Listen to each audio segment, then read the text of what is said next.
मेरे प्यारे दोस्तों, आप सभी के सामने विजन आईएएस का पहला टॉपिक जो है इशूज़ रिलेटेड टू कॉन्स्टिट्यूशन और उसका पहला सब टॉपिक है लोकल रिजर्वेशन प्राइवेट सेक्टर में। हम इसका विस्तार से और बहुत धैर्य से चर्चा करेंगे। दोस्तों, ये न्यूज़ में अभी इसलिए था रिसेंट में क्योंकि हरियाणा सरकार ने क्या किया था, 75% प्राइवेट जॉब को लोकल्स के लिए आरक्षित कर दिया था, ऐसा कानून बना के। उसके बाद हरियाणा हाई कोर्ट जो है ना, वो पंजाब हरियाणा हाई कोर्ट ने इस पर रोक लगा दिया कि आप ऐसा नहीं कर सकते। तो पंजाब हरियाणा हाई कोर्ट के उस डिसीजन के लेकर के और हरियाणा गवर्नमेंट सुप्रीम कोर्ट गई है और उनके डिसीजन को चैलेंज की है कि आप हमारा सुनवाई कीजिए और हम जो ये 75% प्राइवेट जॉब लोकल्स के लिए आरक्षित कर रहे हैं, इसके बारे में आप कहिए। इससे पहले कि हम आगे दिए गए प्रोविज़न को पढ़ें, सबसे पहले मैं आपको बता दूं कि हमारे भारतीय संविधान में कोई भी अनुच्छेद डायरेक्टली प्राइवेट जॉब में आरक्षण से संबंधित नहीं है। ठीक है, तो कहीं भी अगर ये सवाल आता है कि संविधान के इस अनुच्छेद में प्राइवेट जॉब के आरक्षण की बात की गई है, तो वो गलत होगा। हाँ, हम सरकार अगर कहीं से इंस्पिरेशन ले ले, उसको डिराइव कर ले, वो चीज़ अलग है, बट कहीं भी ये मेंशन नहीं है। ठीक है, अब हम देखते हैं कि इस न्यूज़ की क्या विशेषता है या और डिटेल क्या है। तो हरियाणा सरकार जो एक्ट लाई थी, इसका नाम महत्वपूर्ण बिल्कुल भी नहीं है। ये जनवरी 15 2022 से केम इन फोर्स आया था। तो बस टाइम रिलेटिव के लिए ध्यान रख लीजिए, टाइम फ्रेम के लिए कि 22 से इसे लागू करना था और पंजाब हरियाणा हाई कोर्ट ने रोक दिया। फिर अब उस डिसीजन के खिलाफ हरियाणा हाई कोर्ट सरकार जो है वो सुप्रीम कोर्ट जा रही है। समझ आ गया। लेकिन सबसे इम्पॉर्टेंट चीज़ याद करने वाला क्या है कि हरियाणा पहला स्टेट नहीं है जिसने ऐसा प्रयत्न किया है कि मैं प्राइवेट सेक्टर में अपने यहाँ के लोगों को आरक्षण दे दूँ। ठीक है, लेकिन कौन कौन राज्य है जो इससे पहले प्रयास किया है? तो वो महाराष्ट्र है, आंध्र प्रदेश है, कर्नाटका है और मध्य प्रदेश है। एक बार ध्यान कर लो, महाराष्ट्र, आंध्र प्रदेश, कर्नाटक और मध्य प्रदेश। ठीक है दोस्तों, जो जो स्टेट अब तक प्रयास किया है ऐसा, उनके लिए ये चीज़ें आसान नहीं रही है और उन सब को हर्डल्स का यानी बाधाओं का सामना करना पड़ा है। अब हम बात करते हैं कि ऐसा मुद्दा उठ क्यों रहा है बार बार। तो देखो, एक मतलब टर्म चलता है लोगों के बीच, सरकार के बीच, सन ऑफ द सॉइल्स, मतलब हिंदी में अगर कहे ना तो धरती पुत्र जैसा, कि जो जिस स्टेट का है ना, वहाँ के संसाधन पर, वहाँ की जो सुविधाएं हैं उस पर उसका पहला अधिकार होता है। तो इसी को लेकर के ना सरकारें, और जाहिर सी बात है अपना चुनावी मुद्दा साधने के लिए वो क्या करते हैं, लोकल्स को रिजर्वेशन देने की बात करते हैं। तो 2020 में ना मध्य प्रदेश सरकार इससे एक कदम और आगे बढ़ा था और उसने धरती पुत्र के कॉन्सेप्ट को और ज़्यादा मजबूती से रखने का प्रयास किया और क्या कहा कि हम अब सारा का सारा जो गवर्नमेंट जॉब होगा ना, वो चिल्ड्रेन ऑफ स्टेट यानी जो हमारे राज्य के बच्चे हैं, हम उनके लिए आरक्षित कर देंगे। तो आप सोच के देखो कि अगर मध्य प्रदेश सरकार ऐसा करती है तो भाई, भारत एक देश है ना, यूनियन ऑफ द स्टेट है ना। हमारी केंद्र सरकार यूरोपियन यूनियन के तरीके तो नहीं है कि कई देश के साथ में आने से मिले हुए हैं और कल ब्रिटेन को मन हुआ तो ब्रेक्सिट करके और अलग हो जाएंगे। बात समझ आई? तो हमारा संविधान हम सबको भारत का नागरिक मानता है, हम सबको बिहार का, एमपी का, यूपी का नागरिक नहीं मानता है, और वो संपूर्ण भारत के नागरिक के लिए कुछ मूल अधिकार की व्यवस्था करता है। तो अगर मध्य प्रदेश सरकार सिर्फ रेसिडेंस के आधार पर, किसी की आवासीयता के आधार पर अगर किसी को जॉब में भाग लेने से, पार्टिसिपेट करने से रोकेगी, सरकारी जॉब के केस में वो भी, तो उस मुद्दे पर तो ये डायरेक्टली फंडामेंटल राइट का हमारा मतलब वायलेशन होगा। तो अब हम बात करते हैं वो कौन कौन सा ऐसा संवैधानिक प्रोविज़न है जो कि इस धरती पुत्र वाला जो मुद्दा है, सन ऑफ द सॉइल से जो जुड़ा मुद्दा है, उससे संबंधित होता है। तो सबसे पहला तो हमारा आर्टिकल 16 हो जाएगा। अनुच्छेद 16 जो है वो कहता है कि स्टेट जो है वो पब्लिक एम्प्लॉयमेंट के मामले में जनता के साथ किसी भी तरह का भेदभाव नहीं करेगा। ठीक है, इसको ध्यान रखिएगा। मैं चाहता हूं आप खुद क्यों नहीं आर्टिकल 16 क्या कहता है ये एक बार देख लें। देखिए, equality of opportunity in matter of public employment, मतलब सभी सिटीजन को, यहां ध्यान देने वाली बात क्या है, सभी सिटीजन्स के लिए ये प्रोविजन है। कैसा? इक्वलिटी ऑफ अपॉर्चुनिटी का। किस मामले में? एम्प्लॉयमेंट और अपॉइंटमेंट के मामले में। कहां पर? तो any office under the state. ये 16 का क्लॉज 1 कहता है कि इक्वलिटी ऑफ अपॉर्चुनिटी होगा देश के सभी नागरिकों के लिए एम्प्लॉयमेंट और अपॉइंटमेंट को लेकर किसी भी सरकारी ऑफिस में। ठीक है, अब हम बात करते हैं दोस्तों, अपने मुद्दे पर आते हैं। अनुच्छेद 16 ये कहता है। फिर अनुच्छेद 16 का जो क्लॉज 2 है ना, ये देखिए, अनुच्छेद 16 का क्लॉज 2 कहता है कि किसी भी सिटीजन को on sale no ground only of, मतलब कुछ ग्राउंड्स दिए हैं अनुच्छेद 16(2) ने। कौन कौन ग्राउंड दिया है? Race, religion, caste, sex, descent, place of birth and residence. मतलब इसको आप याद कर सकते हैं डॉक्टर RRCSP। कैसे याद करेंगे? अनुच्छेद 16 में पब्लिक नियोजन में संविधान ने कहा है कि किन किन मुद्दों पर भेदभाव नहीं होगा, किन किन ग्राउंड्स पर भेदभाव नहीं होगा, तो वो डॉक्टर RRCSP है। ठीक है, डी से क्या हो जाएगा? डिसेंट। आर से क्या हो जाएगा? रिलीजन। आर से क्या हो जाएगा? रेस। एक और आर से क्या हो जाएगा? रेसिडेंस। यहां देखिए, सी से क्या हो जाएगा दोस्तों? कास्ट। एस से सेक्स और पी से प्लेस ऑफ बर्थ हो जाएगा। तो ये बात समझ आ गई आपको कि 16 कहता है, सबसे पहले समझिए कि इक्वलिटी ऑफ अपॉर्चुनिटी है, सब बराबर हैं और सभी सिटीजन को इक्वल अपॉर्चुनिटी मिलेगा स्टेट के अंदर किसी भी ऑफिस में एम्प्लॉयमेंट या अपॉइंटमेंट के लिए। दूसरा कहता है किसी भी सिटीजन का जो है वो डिस्क्रिमिनेशन नहीं होगा स्टेट के ऑफिस में एम्प्लॉयमेंट को लेकर, खासकर इन ग्राउंड्स पर। किस ग्राउंड्स पर? डॉक्टर RRCSP के ग्राउंड पर। ठीक है, अब सोचने वाली बात है कि संविधान यहां पर इन ग्राउंड्स का जिक्र क्यों करता है? दोस्तों, संविधान ग्राउंड्स का जिक्र इसलिए करता है क्योंकि इन ग्राउंड्स के अलावा अगर बाकी ग्राउंड्स पर पार्लियामेंट चाहे तो वो रेस्ट्रिक्शन लगा सकता है, लेकिन वो रेस्ट्रिक्शन जो होगा वो पॉजिटिव होना चाहिए। वो इंटेंशन में कैसा होना चाहिए? पॉजिटिव और रेशनल होना चाहिए। ठीक है, मतलब कुतर्क वाला और मतलब मनमानी ढंग से आर्बिट्री लॉजिक के साथ वो नहीं होना चाहिए। तो समझ आ गया अनुच्छेद 16 और अनुच्छेद 16(2) क्या कहता है?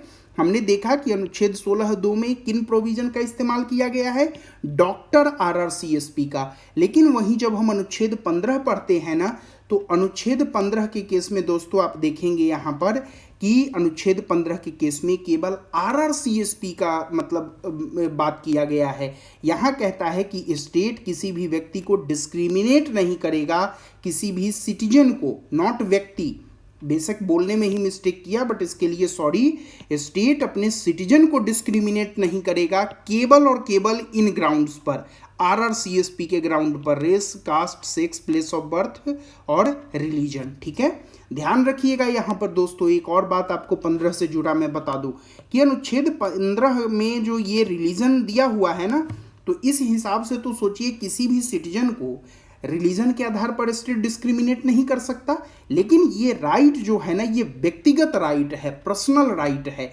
मतलब एक क्लास ऑफ, एक ग्रुप ऑफ सिटीजन अगर किसी रिलीजन का है तो उसको स्टेट जो है वो डिस्क्रिमिनेट पॉजिटिवली कर सकती है। ठीक है, उसका राइट्स प्रोटेक्टेड नहीं है यहाँ पर। ठीक है, वो अलग प्रोटेक्टेड होगा, फ्रीडम ऑफ रिलीजन वगैरह में जाना होगा। यहाँ पर आर्टिकल 15 में जिस ग्राउंड का जिक्र है वो केवल और केवल पर्सनल राइट को जिक्र करता है। ठीक है, इसको ध्यान रखिएगा।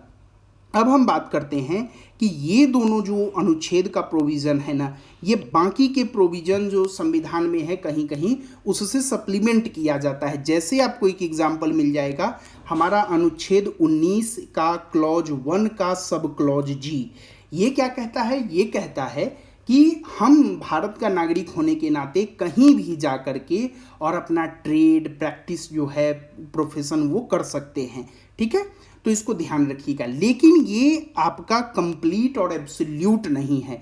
अनुच्छेद 19 का क्लॉज 6 जो है वो इस पर रेस्ट्रिक्शन लगाने की भी बात करता है। उसी प्रकार से अनुच्छेद 16 और 16(2) में जो राइट्स दिया गया और सरकार को डिस्क्रिमिनेशन करने से रोका गया ना, इसका भी एक्सेप्शन अनुच्छेद 16(3) में जिक्र किया हुआ है। मतलब अनुच्छेद 16 का क्लॉज 3 ये कहता है, एक एक्सेप्शन का जिक्र करता है और कहता है कि पार्लियामेंट कानून बना करके और ये प्रिस्क्राइब कर सकती है कि किसी भी पार्टिकुलर स्टेट के अंदर जॉब के लिए, पब्लिक एम्प्लॉयमेंट के लिए वहाँ का रेसिडेंस होना जरूरी है। लेकिन ध्यान रखिए दोस्तों, ये कानून बनाने का अधिकार संविधान किसको दे रही है? पार्लियामेंट को दे रही है, स्टेट गवर्नमेंट को, यानी स्टेट लेजिस्लेटिव असेंबली को, विधानसभा को ये पावर नहीं दे रही है। ठीक है, कि अगर कहीं के लिए अगर कोई रेसिडेंस की ज़रूरत भी है, मान लो आवश्यकता पड़ रही है किसी पिछड़े जगह के लिए या शेड्यूल्ड एरिया के लिए, तो वहाँ पर पार्लियामेंट कानून बनाएगी, स्टेट लेजिस्लेचर कानून नहीं बनाएगा। ठीक है, अब हम बात करते हैं कि आखिरकार कॉन्स्टिट्यूशन इतना असर्ट क्यों करता है रिजर्वेशन को डोमिसाइल के आधार पर रोकने के लिए। तो ये इसलिए करता है क्योंकि जो हम पहले बात किए हैं कि इंडिया का एक कॉमन सिटीजनशिप है और यह हमें लिबर्टी देता है कि हम कहीं भी घूम सकें, कहीं भी जाकर ट्रेड कर सके, कहीं भी बस सके। हमारा preamble we the people of India की बात करता है, वो हमें डिस्क्रिमिनेट नहीं करता है। और इन्हीं सब कारणों से ज़रूरी हो जाता है कि हमें इस बात की समझ हो कि ये जो मुद्दा है ये एक तरह से डोमिनो इफेक्ट है कि ये धीरे धीरे बड़ा ही होता जाएगा। बात समझ आई? ये छोटा होने वाला मुद्दा नहीं है, इसलिए बहुत सेंसिटिव भी है और बहुत इम्पॉर्टेंट भी है। अब यहाँ पर एक चीज़ मैं आपको न चलते चलते बताना चाहूँगा दोस्तों, ये हम अक्सर ना डोमिसाइल, डिसेंट, प्लेस ऑफ मतलब बर्थ और रेसिडेंस का बात सुनते हैं। तो सबसे पहले आप समझो, डिसेंट जो होता है ना, वो मूल वंश होता है। हम आप सब किसी न किसी मूल वंश से संबंधित हैं, है ना? तो वो हमारा जो है ना, वो डिसेंट होगा। वहीं प्लेस ऑफ बर्थ वह स्थान होता है जहां हमारा जन्म होता है। ठीक है, तो प्लेस ऑफ बर्थ कौन सा स्थान है? जहां हमारा जन्म होता है। तो मान लो बहुत ऐसी जगह है जहां आप किसी भी प्रकार से अगर चले गए और वहां आपका जन्म केवल हो गया तो आपको वहां की नागरिकता मिल जाएगी। आप बताओ कौन सा एक प्रमुख डेवलप्ड कंट्री श्रेणी में आता है? तो दोस्तों उस तरह से प्लेस ऑफ बर्थ समझ आ गई कि ये वो स्थान है जहां जन्म होता है हमारा। लेकिन जब हम डोमिसाइल की बात करते हैं और रेसिडेंस की बात करते हैं तो ये बहुत कंफ्यूजिंग होता है। दोस्तों आप जब भी कोई फॉर्म भरते होंगे तो उसमें 2 पता आपसे पूछा जाता है। एक पत्राचार का पता पूछा जाता है और एक आपसे पूछा जाता है कि आप अपने परमानेंट एड्रेस को बताएं। दोस्तों जो हमारा पत्राचार का पता होता है, जहां हम अभी तो रह रहे हैं लेकिन हमें इन फ्यूचर वहां रहने का कोई इंटेंशन नहीं है, हम यहां से मूव भी कर सकते हैं। मतलब जो हमारा टेम्परोरी स्थान है रहने का, उसे हम रेसिडेंस कहते हैं। लेकिन जब हमसे कोई मेरा मूल पता पूछता है और जब हम ये बताते हैं कि मैं फलाने जगह का रहने वाला हूँ, मैं यूपी का, मैं बिहार का फलाने गांव का रहने वाला हूँ, वो दरअसल हमारा डोमिसाइल होता है। तो मैं समझता हूँ इसको आप बिल्कुल अच्छे से समझ जाएंगे। एक और एग्जाम्पल इसका ले लीजिए। हम सब तैयारी करते हैं, हम सब साल 2 साल से, कई लोग 3 साल 4 साल से भी दिल्ली रहते हैं।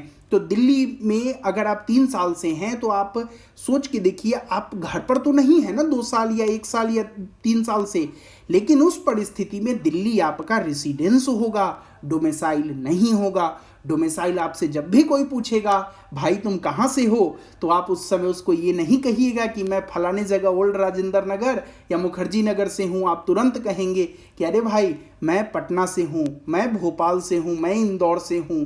ठीक है, तो वो जो आपका है ना मतलब परमानेंट एड्रेस वाला कॉन्सेप्ट वो डोमिसाइल होता है और जो टेम्परोरी है वो आपका रेसिडेंस है। इसीलिए डोमिसाइल को ऐसा प्लेस माना जाता है जहां आप रह रहे हो, साथ ही आगे इन फ्यूचर रहने की इच्छा जाहिर करते हो, इंटेंशन रखते हो।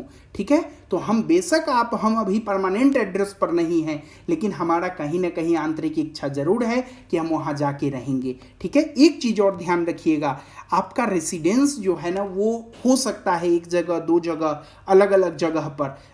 थोड़े थोड़े समय के इंटरवल पर। बट इन केस जो है एक समय के लिए आप 2 रेसिडेंस का भी इस्तेमाल कर सकते हैं अलग अलग राज्यों में भी, लेकिन 2 डोमिसाइल का जो है दोस्तों प्रोविज़न भारत में अगर आप रखते हैं तो आपको अपना एक डोमिसाइल सरेंडर कर देना चाहिए, क्योंकि 2 डोमिसाइल का होना जो है वो एक पनिशेबल ऑफेंस है। मैं समझता हूं कि ये जो मुद्दा है local reservation in private sector अब तक समझ आया है। अब हम कुछ जुडिशियल स्टैंड्स की बात कर लेते हैं इस मुद्दे पर, सन्स ऑफ द सॉइल को लेकर क्या जुडिशियरी कहती है। सबसे पहले 1984 में प्रदीप जैन केस हुआ था यूनियन ऑफ इंडिया के खिलाफ। उसमें सुप्रीम कोर्ट ने अपना ओपिनियन एक्सप्रेस किया था। ध्यान रखिएगा, सुप्रीम कोर्ट ने कोई रूलिंग नहीं दिया था, कोई ऑर्डर नहीं दिया था। सुप्रीम कोर्ट ने अपना ओपिनियन एक्सप्रेस किया था प्रदीप जैन की केस में 1984 में और कहा था कि इस तरह की जो पॉलिसी होती है ना वो अनकॉन्स्टिट्यूशनल होगी। ठीक है, इसको ध्यान रखिएगा। ये कैसा होगा? अनकॉन्स्टिट्यूशनल होगा। क्यों? क्योंकि ये आपके जो है वो राइट टू इक्वलिटी को मतलब वायलेट करता है। और ये जो मुद्दा था प्रदीप जैन जी वाला, ये भी राइट टू इक्वलिटी के किसी दूसरे मुद्दे से संबंधित केस था, लेकिन वहाँ पर सुप्रीम कोर्ट ने ये अपना ओपिनियन जाहिर किया। फिर 1995 में 1995 में सुनिंदा रेड्डी केस हुआ आंध्र प्रदेश सरकार और सुनिंदा रेड्डी के बीच। वहाँ पर सुप्रीम कोर्ट ने क्या कहा, मतलब प्रदीप जैन में जो ओपिनियन दिया था उसको होल्ड किया और उसको और मजबूती से इन्फोर्स करते हुए जो आंध्र प्रदेश सरकार का प्रोविज़न था, किससे उन्होंने एक प्रोविज़न बनाया था कि जो तेलुगु मीडियम में अपना मान लो कॉपी एग्ज़ाम देगा ना, उसको 5% एक्स्ट्रा वेटेज हम देंगे। बात समझ आई? तो उस प्रोविज़न को सुप्रीम कोर्ट ने स्ट्राइक डाउन कर दिया था। ठीक है, फिर 2002 में ये मुद्दा सुप्रीम कोर्ट के सामने आता है, जहां पर सुप्रीम कोर्ट जो है सबसे पहले जान लेते हैं राजस्थान सरकार जो है ना वो रीजनल प्रेफरेंस देती है लोगों को जॉब्स वगैरह में। तो इस चीज़ को सुप्रीम कोर्ट जो है वो इनवैलिडेट कर दिया। और फिर 2019 में लखनऊ जो इलाहाबाद हाई कोर्ट है ना, उसने मतलब यूपी सबऑर्डिनेट यूपीएसएससी जो है उसका जो प्रोविज़न था कि हम केवल और केवल यूपी की महिलाओं को जो है वो ओरिजिनल जो रेजिडेंट है यूपी की, उनको हम प्रेफरेंस देंगे, इस प्रोविज़न को स्ट्रक डाउन कर दिया था।